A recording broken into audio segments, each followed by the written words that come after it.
Hello everyone and welcome to another week at Parliament House, the wrap up for the week. Well, of course I've got Senator Burston and Senator Roberts. Hi guys. Hi. Well, what a week. I have been absolutely flat out this week. I felt like a chook running around with my head, and it's been so busy with everything that's happening. New week, start to the whole year with the Parliament. I think we're sitting about 17 weeks this year, so it's been very busy. A lot of the bills coming through from the lower house, and so it's been very good. What's your highlight this week, an issue?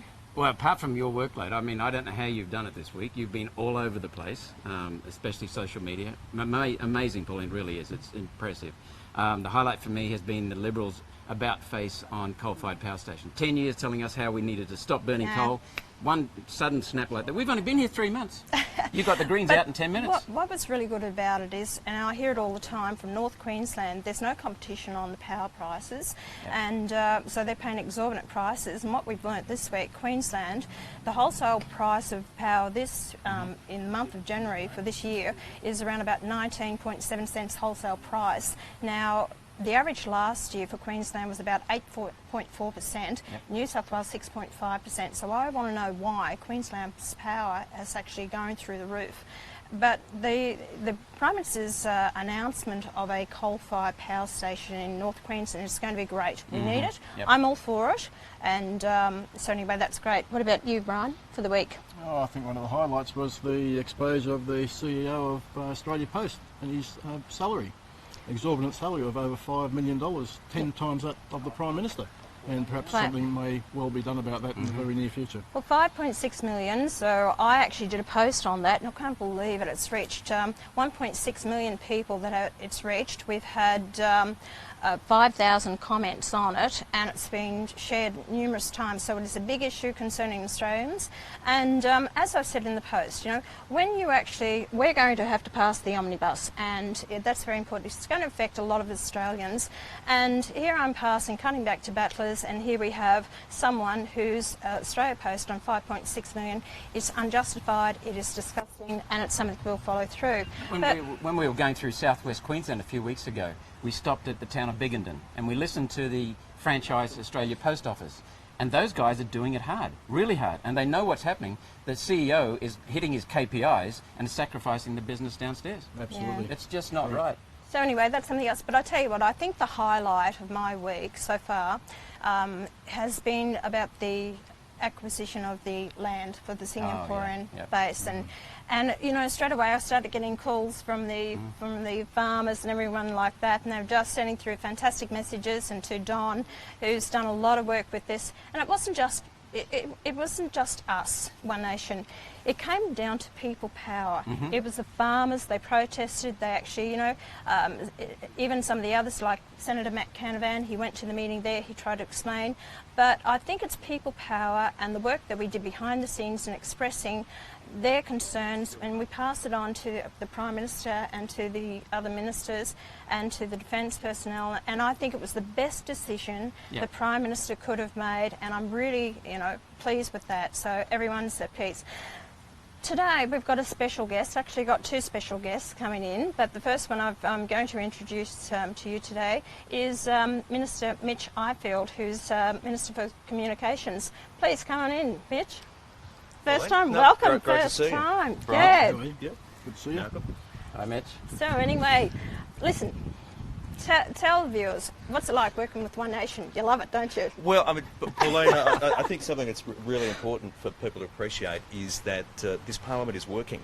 This Senate is working. And the crossbench senators with One Nation and other colleagues, we're getting business done. There were, I think, some low expectations about this Senate, but this is the Senate that the people have elected, and we as a government have a duty and an obligation to make it work, and you and your colleagues have been fantastic to deal with. I know, you're all terrified about us coming in here, weren't you? And our word was around, we don't want them here, we don't want them here. I even heard there was even chairs being thrown around in an office when you heard that One Nation might be here. Not in mine, not in mine. But look, you've always got an open door. The legislation that we put forward, you give us a fair hearing, and can I say thank you again for the support that you gave to get the Australian Building and Construction Commission re-established. Yeah. Well, that's just supporting our constituents in the field, because we learnt from Townsville in the north right through to country Victoria, and we listened to the needs of union members and also small businesses and taxpayers, and they were telling us this has to be sorted out, because it's adding to the cost of taxpayers in building. You know the story, I don't need to repeat it with you. Even but it's protecting union that was members. Another one too. So the CFO was another one. And you know, Mitch, after that I went to Queensland, and even the Queensland firefighters, they said, thank you for doing that. That would have impacted on us. And I went to WA just a few weeks ago, and one of the firefighters said to me, and I thought he was going to cry. He was so emotional. He said, "Thank you so much for common sense approach to all this. It would have impacted on us." They love their role. They love it. Yeah, they take great pride in volunteering. And but being a Victorian senator, the CFA. And the volunteers have iconic status, and it was just incredible that, in effect, the state government there wanted to unionise these guys. And all they want to do, the men and the women, is protect their communities. They don't ask for much. They just ask for support, and it's the least that we collectively can One do. Nation will always support good policy, good legislation. Yeah. Simple as that. Whoever puts it up, and it's not just all the Liberal Party, and if the Labor Party, puts up a good argument and good opposition, then we'll support their views. Even the Greens, if and ever they do put up anything decent to listen to. The one they ran today on still defence waiting. was reasonable. The intent is good anyway. The details are not so hot, but the intent was good, I think, in the one they ran today. Yeah, but the gold card, okay, so that's gone. I think that's going to please a lot of the viewers out here. Do you want to explain the gold card? Yeah, Is that going? Absolutely. That there was, probably for about 30 years, if a Member of Parliament had served for about 20 years, they got unlimited business class flights around the country. Now that for them and their partner. For them and their partner. Yep. And that is just completely out of whack with the community expectations. And if we are asking the community to tighten their belt, because as you know, we've got a budget deficit, then we've got to lead by example. It's a start. Yeah, it's a start, and also, as you've seen, we're legislating to put in place an independent authority to oversee parliamentarians' work expenses, and that's a good thing. We want to have greater transparency and confidence. We want to make sure people have confidence. Mitch, I can see that, but here I see is another bureaucracy building on it, and then you've got more costs to the taxpayers. Someone else is going to be on $700,000 or $800,000 a year, plus their super, plus. We have the department there. It's part of the finance department. You've got it structured there already. Don't waste any more money. Get them to do the job they're supposed to be doing anyway. Why is there going to be another department overseeing it? What's going to change? And I know everything that comes through my office, I have to sign off on it, and I should know the rules and regulations. My view about this is that, okay, if a parliamentarian oversteps the mark, they actually pay that money back, but there's a fine on top of it. Triple it, make it a fine. Yeah, Don't think twice about doing it, so start another department. Well, that's part of it, is having a 25% additional fine on top if you've made a bad call. But your instincts are right. We don't want to see a new bureaucracy. No. We don't want to see new public servants. So essentially what's happening is part of the existing department, the people are being moved into a new independent authority, but there won't be more people. So we're just. You're going to have a head of it. You're going to have a bureaucrat head of that. But we on their we can do $700,000 or $800,000 a year. We're going to talk about. I don't think it'll be that, but we can do it within the existing funding envelope, because we don't want to cost taxpayers anymore. Good. We're going to agree on something here then. Let's get rid of the former prime ministers off the payroll, with their office, their staff, their travel, with everything, and their wife. Most of these prime ministers... Keep their wife, but you don't want them travelling, right? That's okay. That's right. But if you go back to it, okay, who's one? You've got Paul Keating still on it, and you've got Howard, and you've got Gillard, and you've got Rudd, and you've got... and Hawke. Now, Bob Hawke, he's been out of it since the late 80s. Late 80s? True. 90. For what? 10, 20, over 26 26 years. 26 years, century. and we're still paying an office. for everything. Not on. You know, it really needs to be looked at. Yeah, It look, really, I won't put... No, I think former Prime Ministers are in a different category. They still make a big community contribution. A few that have been on it, they're actually thrown out of Parliament. No one wanted them anymore, and we kept them on the payroll. So that you're right that the voters have spoken.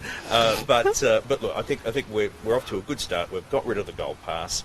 Right. We're putting in place a new system to try and put confidence in parliamentarians' workplace expenses. It's a good And that's start, what but the public want. we need to go further, because Yeah. the biggest impression I've had since in the 3 months we've been in Parliament is the lack of accountability, and that's a very big word with you and I and Brian. But anyway, it's not tell us- just you; Yeah. it's right throughout the whole system, and it's been that way for many years. Tell us, what would you like to do? What do you can see, you know, for this Parliament and for, you know, talk...